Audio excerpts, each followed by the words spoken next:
नमस्कार, महा 83 daily news मध्ये आपले सर्वांचे हार्दिक स्वागत। दिनांक 4 जून 2024 रोजी संपूर्ण महाराष्ट्राचा लोकसभेचा निकाल लागला आणि आज दिनांक आहे 5 जून 2024।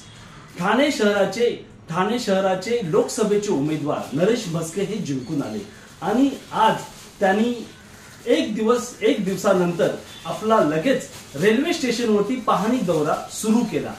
नरेश म्हस्के हे शिवसेनेचे म्हणजे एकनाथ शिंदे गटाचे आमदार आहेत, शिवसेनेचे आमदार आहेत। आज त्यांनी रेल्वे स्टेशनवरती संपूर्ण म्हणजे रेल्वे अधिकारी यांच्यासोबत पाहणी दौऱ्याला त्यांनी सुरुवात केली आणि आपण पाहू शकतात रेल्वे अधिकारी यांना ते रेल्वे स्टेशनवरती जो काही प्रकार चालू आहे म्हणजे एखादी माती पडलेली आहे किंवा काहीतरी गलिच्छ दिसत आहेत ते अधिकाऱ्यांना ते दाखवत आहेत आणि संपूर्ण ते एक दिवसानंतर अजून त्यांच्या शरीरावरचा गुलाल अजून गेलेला नाही आणि ते ताबडतोब ऍक्शन मोडवरती आपल्याला दिसून येते। एखादा हिंदी चित्रपट नायक म्हणजे अनिल कपूरचा नायक चित्रपटासारखे त्यांनी एक दिवसाचा मुख्यमंत्री हा नायक चित्रपटामध्ये अनिल कपूरनी आपला रोल पूर्ण केला होता। त्याच पद्धतीने आज अनिल कपूर सारखेच नरेश म्हस्के हे ऍक्शन मोडवरती आपल्याला दिसून येतात।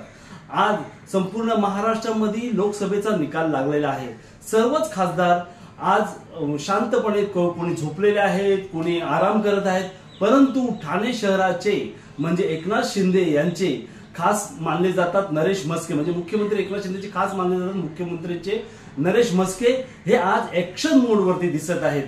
आपण पाहू शकता नरेश म्हस्के हे कशा पद्धतीने ऍक्शन मोडवरती आलेले आहेत आणि त्यांनी संपूर्ण ठाणे रेल्वे स्टेशनचा हा पाहणी दौरा सुरू केला। त्यामध्ये अधिकाऱ्यांनाही त्यांनी काही कल्पना दिल्या, काही सूचना दिल्या व काही म्हणजे मराठी भाषेत बोलायला लागलं तर त्यांना तंबीही दिली की हे काय आहे, हे कशा पद्धतीने करता यावं या पद्धतीने।